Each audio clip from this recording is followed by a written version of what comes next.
Hi guys, it's Miss Brittany here. Today we are going to talk about naming our feelings. That can be really hard. We've talked about a lot of feelings in these videos, and sometimes naming our feelings can help us feel better. Or when someone else names our feelings, that can help us feel better. So looky here. So this is Gabe and his teacher.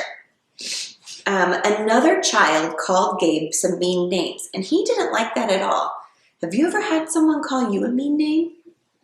Do you think Gabe feels comfortable or uncomfortable?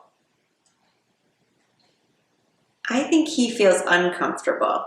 He doesn't look like he's okay, right? The teacher notices Gabe's head hanging down and his frown. She talks to him about his feelings. She asks him if he can name how he is feeling. How do you think Gabe is feeling?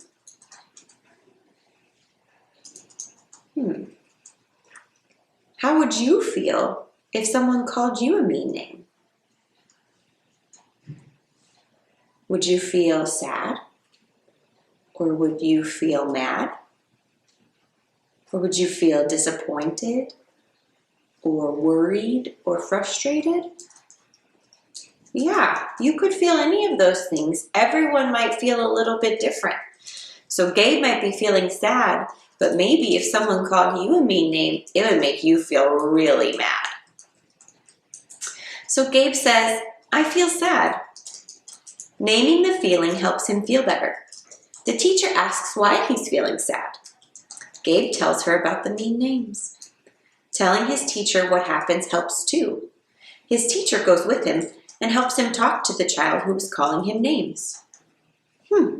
So even though Gabe was upset, he went to his teacher went to him, and they talked about it. Then the teacher could help. Pretend you are Gabe and see if you can practice calming down. What would you do to calm down?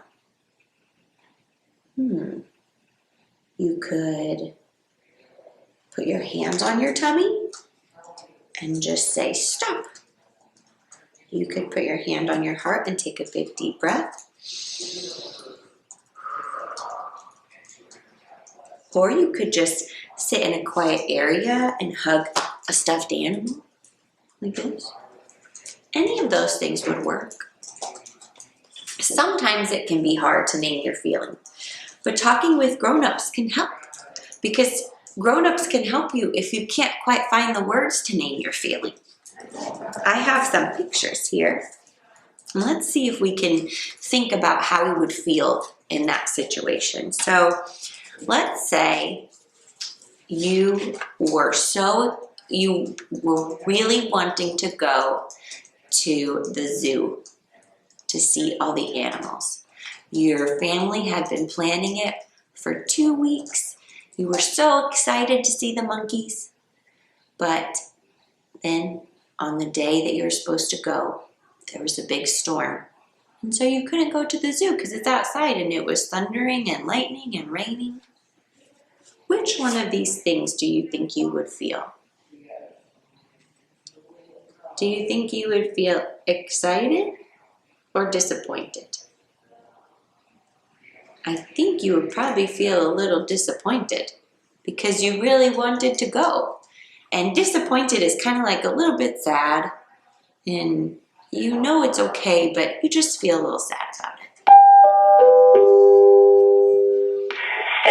Sorry for the interruption. Just wanted to make sure that if you have a student that has transportation, a T5, and it is on their IEP, please go into the document and put that under the notes section that they have a T5, and make sure that you also include if they need a lift or no lift. Thank you. And pick up where you started. So let's try again. How about you are playing with a friend, or maybe with your brother or sister or cousin, and all of a sudden they say, I don't want to play with you anymore. I don't like you. Do you think you would feel happy or angry?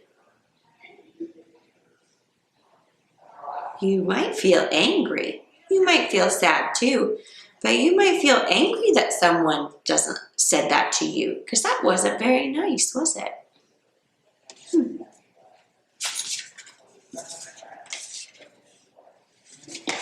Now, let's think about if you were playing outside and there was a really big dog that came up and started barking.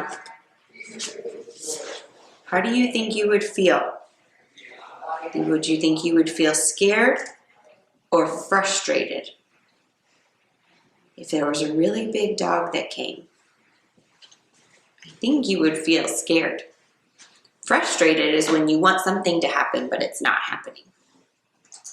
Scared is when you aren't sure, you're really nervous about what's going to happen and you want help. So sometimes naming our feeling can help us feel better, because then we can work on how to fix it. So I hope you can practice naming your feelings at home with your grown-ups. And then when we get back to school, we can practice too. I hope to see you guys soon.